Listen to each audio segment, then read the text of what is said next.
Beginners के लिए योग के प्रमुख आसन कुछ इस तरह से हैं।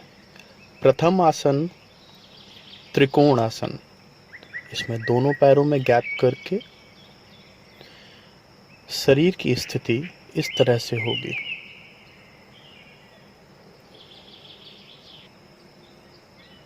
तत्पश्चात इस आसन की पुनरावृत्ति ठीक इसी तरह से दूसरी तरफ से भी करेंगे।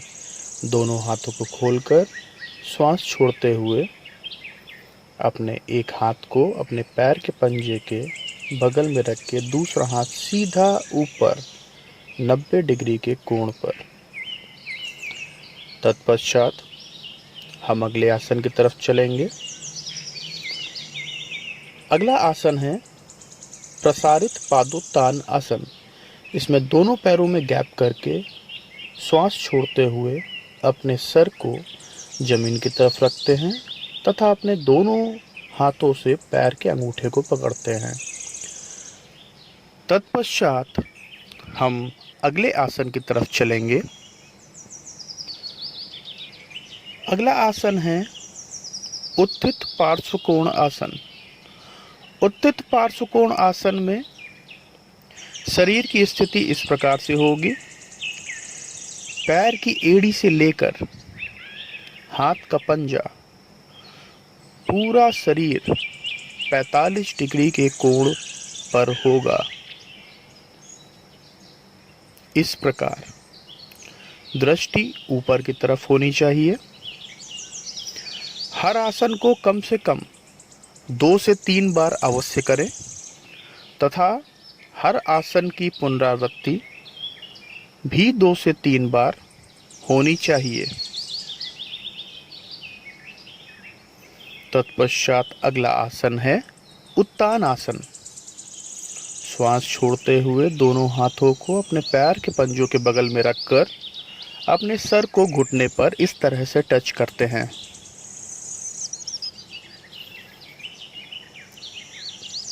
अब हम अगले आसन की तरफ चलेंगे। वज्रासन में बैठने के बाद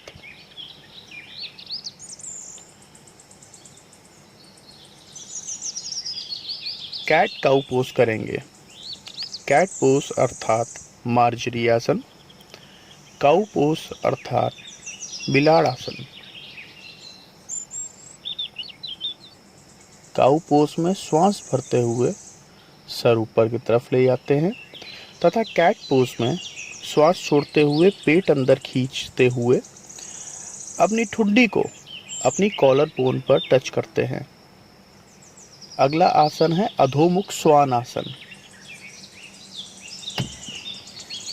अधोमुख श्वान आसन में शरीर की स्थिति इस प्रकार से होगी।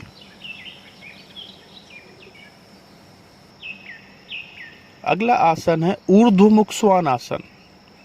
ऊर्ध्वमुख श्वान आसन में भी शरीर की स्थिति ठीक इसी प्रकार से होनी चाहिए।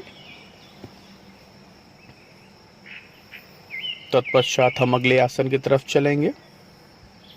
वज्रासन में बैठने के बाद हम अधोमुख वीर आसन की स्थिति में आएंगे। अधोमुख वीर आसन में आने के लिए आपकी दोनों थाइस के बीच थोड़ा सा गैप होना चाहिए और इस तरह से हम फॉरवर्ड बेंड करते हैं। तत्पश्चात अगले आसन में हम चलेंगे। अगला आसन है ऊष्ट्रासन। ऊष्ट्रासन में हमारे दोनों हाथ हमारी पैर की हील्स की तरफ रहेंगे और शरीर की स्थिति कुछ इस तरह से होगी। तत्पश्चात हम अगले आसन की तरफ चलेंगे। वज्रासन में बैठने के बाद हम पेट के बल लेटकर भुजंगासन की स्थिति में आएंगे। भुजंगासन में दोनों पैर आपस में जुड़े होंगे, कमर नीचे की तरफ होगी तथा शरीर की स्थिति इस प्रकार से होगी। भुजंगासन करने के पश्चात हम सर्पासन करेंगे। सर्पासन में शरीर की स्थिति इस तरह से होगी।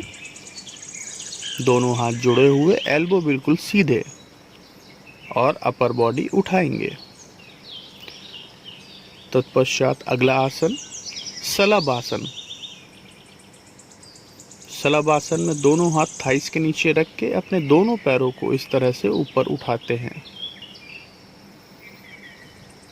सलभ आसन करने के पश्चात हम मकर आसन इस तरह से करेंगे। मकर आसन आपके लोअर बैक के लिए बहुत ही अच्छा आसन माना गया है।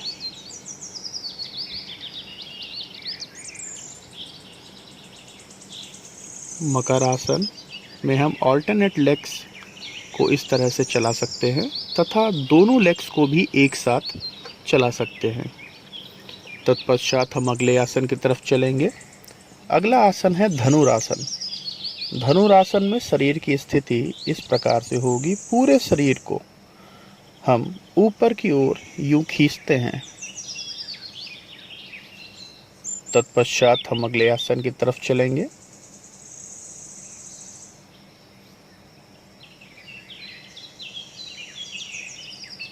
अगला आसन है भारद्वाज आसन, जिसमें एक पैर वीरासन की स्थिति में, दूसरा पैर अर्ध पद्मासन की स्थिति में होना चाहिए और शरीर की स्थिति इस प्रकार से होगी। भारद्वाज आसन करने के पश्चात हम अगले आसन की तरफ चलेंगे। अगले आसन में चलने के लिए हम पुनः वज्रासन में बैठ जाएंगे। वज्रासन में बैठने के बाद हम सुप्त वीरासन की स्थिति में आ जाएंगे। सुप्त वीरासन में आपके दोनों पैर के पंजे आपके हिप्स के राइट और लेफ्ट साइड खुल जाएंगे और शरीर को ढीला छोड़ते हुए आप कुछ यूं इस तरह से पीछे की तरफ लेट जाते हैं।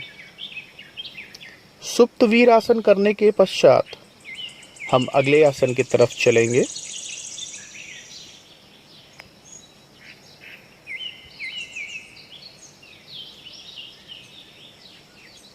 अगला आसन है व्याघ्रासन, जिसे हम टाइगर पोज के नाम से भी जानते हैं। व्याघ्रासन में शरीर की स्थिति इस प्रकार से होगी।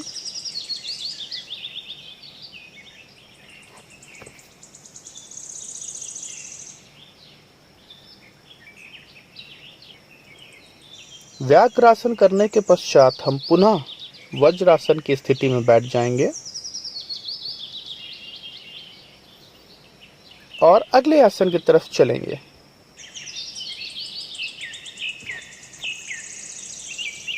अगला आसन है बकासन। बकासन में शरीर की स्थिति इस प्रकार से होगी। यह आपकी भुजाओं के लिए बहुत ही अच्छा आसन होता है। पुनः सामान्य स्थिति में बैठने के पश्चात हम अगले आसन की तरफ चलेंगे। अगला आसन है गौमुख आसन। गौमुख आसन में पैरों की स्थिति इस प्रकार से होगी और अपने दोनों हाथों को, हाथ के पंजों को आपस में हम जोड़कर इस तरह से बैठेंगे। तत्पश्चात पुनः वज्रासन की स्थिति में बैठने के बाद हम अगले आसन की तरफ चलने के लिए पीठ के बल लेट जाएंगे। पीठ के बल लेटने के बाद हम सर्वप्रथम पवन मुक्तासन करेंगे। पवन मुक्तासन में शरीर की स्थिति इस प्रकार से होगी। दोनों घुटनों को अपने सीने की तरफ खींचकर लाएंगे और अपने सर को घुटने पर टच कराएंगे। तत्पश्चात अगला आसन करेंगे अर्धहल आसन, जिसमें दोनों पैर 90 डिग्री के एंगल पर इस तरह से ऊपर होने चाहिए। अर्धहल आसन करने के पश्चात हम अगले आसन की तरफ चलेंगे। अगला आसन है नौकासन। नौकासन में शरीर की स्थिति 45 डिग्री के एंगल में होनी चाहिए। अपर बॉडी और लोअर बॉडी आपके दोनों 45 डिग्री के एंगल पर उठे होने चाहिए। तत्पश्चात हम अगला आसन करेंगे ब्रिज पोज अर्थात सेतु बंद सर्वांगासन। सेतुबंध सर्वांगासन में शरीर की स्थिति इस प्रकार से होगी।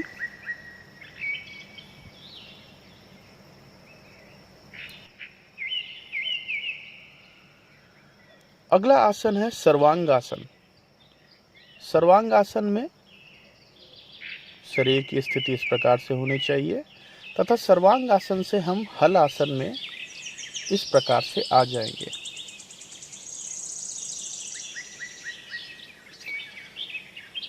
ये थे वे कुछ आसन जिनका नित्य प्रतिदिन बिगनर्स अभ्यास कर सकते हैं। धन्यवाद। Press the bell icon on the YouTube app and never miss another update.